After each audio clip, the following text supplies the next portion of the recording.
Hi there, you're watching the Gardens and Graveyard channel. My name is Charisma, and today we're meeting in the garden and we're going to do part one of who knows how many fall cleanups. So today I'm really actually it's kind of sort of part two, but this is like real fall cleanup. I'm gonna go through the whole garden, cut down any perennials that aren't gonna make it through the winter or are ready to be just really taken out. And a couple things might end up being a little premature, but knowing how much rain we get and knowing my garden, I know that they're only going to be up looking like they do right now for another week, maybe even less. So I'd rather just get them all cut down while I have the time and it's not raining today.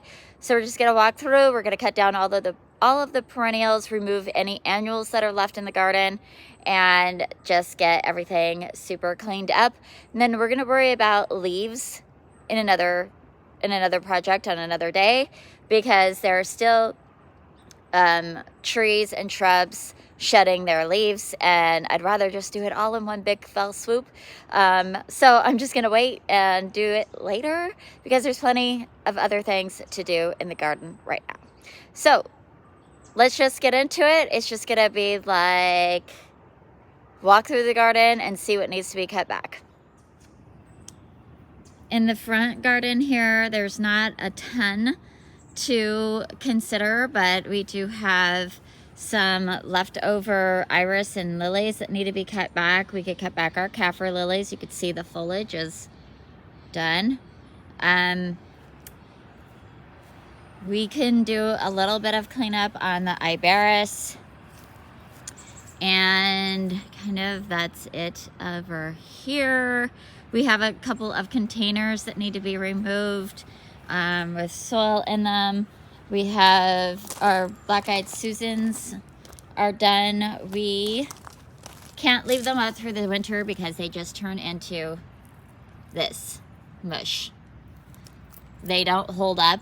You can see all that powdery mildew stuff. Yeah, they just turn into a big mess. So I've harvested a bunch of them, dried them, so that we have some pretty stalks to use. The rest of these can just be cut back. We have a super tunia here that can just be pulled out and the container removed. We need to clean up our pineapple sage, just little things all through the garden. All these bloom stalks can be cut down.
ended up having a really productive day. I swear the more you look, the more you see. So I saw a lot more to be done, but I'm happy with what we did get done. We kind of just walked through and did the things that are most needed right now.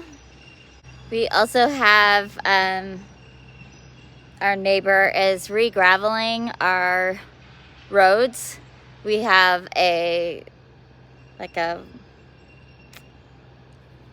not an HOA, but it's just like a neighborhood funding specifically for our area, and we have a neighbor that has a backhoe, so gravel gets delivered 2 or 3 times a year and he spreads it out, so it's kind of noisy. So I'll hopefully get through sharing with what we did today before he gets actually to my house. But that's what the squeaky wheel is his tractor.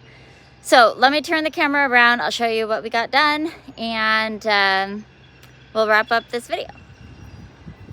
So we started here in the front yard, and I just cut back the daylilies and the kaffir lilies. Just kind of cleaned up this space a little bit more. We had already cut back some of them, but they still had a few more to do. Over here I just cut back some old garlic stalks and cat mint there, and then I did a little weeding and cleanup on the iberis. The iberis is just starting to come into bloom again, so I didn't want to do like too much. We did Spencer was weeding while I was cutting back perennials.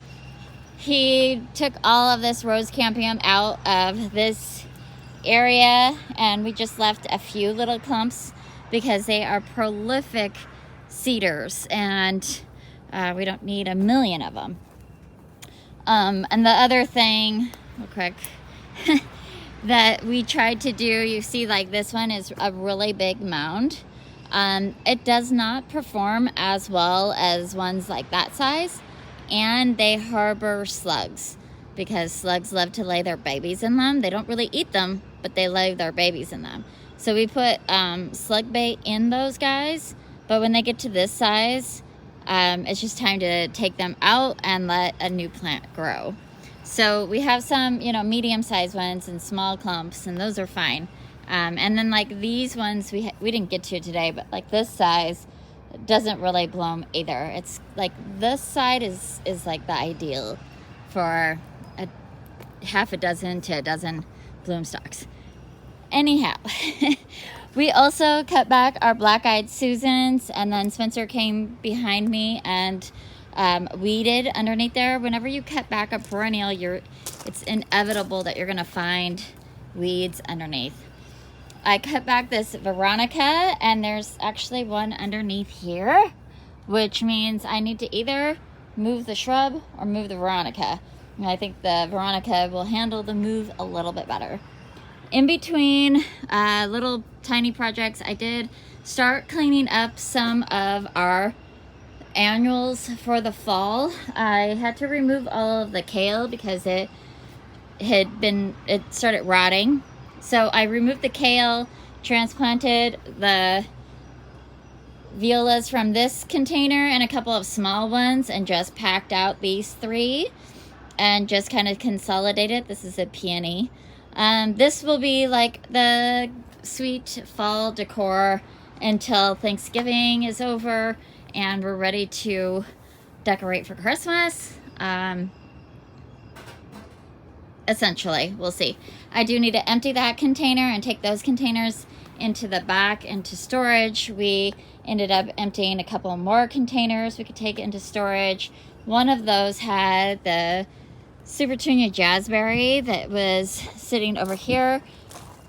It was completely done for the season, so we took that out, emptied the pot, took down old bloom stalks there, cleaned up the Virginia or Pipsqueak, cleaned up the black-eyed Susans, which won't bloom again.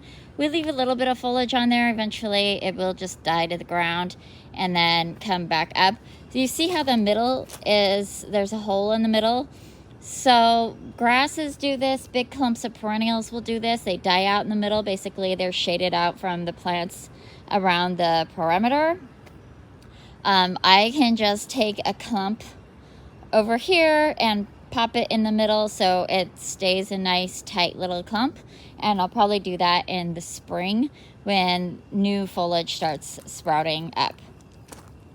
We mulched this area, we weeded it and mulched this area because it was just kind of like barren. And you know, in the fall, if you've weeded something and you can mulch over it, that's ideal, because it'll be like 5-6 months before weed seeds are trying to germinate, and essentially you'll be on top of it if you've mulched. We strapped up our pineapple sage that kind of got splayed out in the rains. We expect to have another 3-4 weeks of blooms on these guys. The hummingbirds really love them, our native little brown hummingbirds. So we didn't want to, it's not time to cut it back yet. So yeah, now at least it's not in the pathway, right? All right, so down here in the medicine garden is where we headed next. And we just did a preliminary cleanup in the medicine garden. Basically, we cut back the comfrey that's done for the season. We've talked about comfrey so much this year, but I had to cut that back. Cleaned up the yarrow a little bit, cleaned up a little bit of the yarrow and chives up there. Spencer took out all of the nasturtiums. We have a little bit of weeding left to do. We have a little bit of cleanup on the Tulsi basil and the Roman chamomile still. Then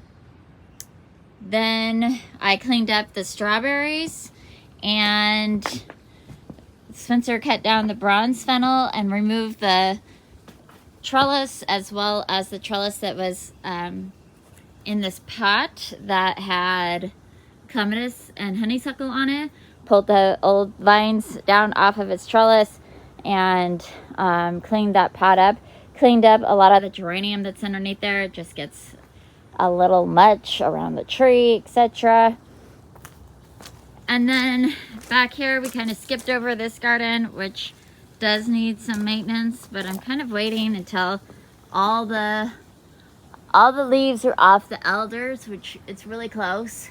And once that happens, the leaf drop will be done and I can clean this space up and like really have a clean area to work with. Same with like all of the crocosmia down here. It needs to be pulled out, but we're not worried about it today. We did take down the gunnera, which was right here, and we pulled all of the pink impatiens that I made the pink impatient pillow around that peanut butter tree. It was such a good little project in the shade garden. I was loving it, and I will do it again next year. But they were annual, so it was time to just pull them out.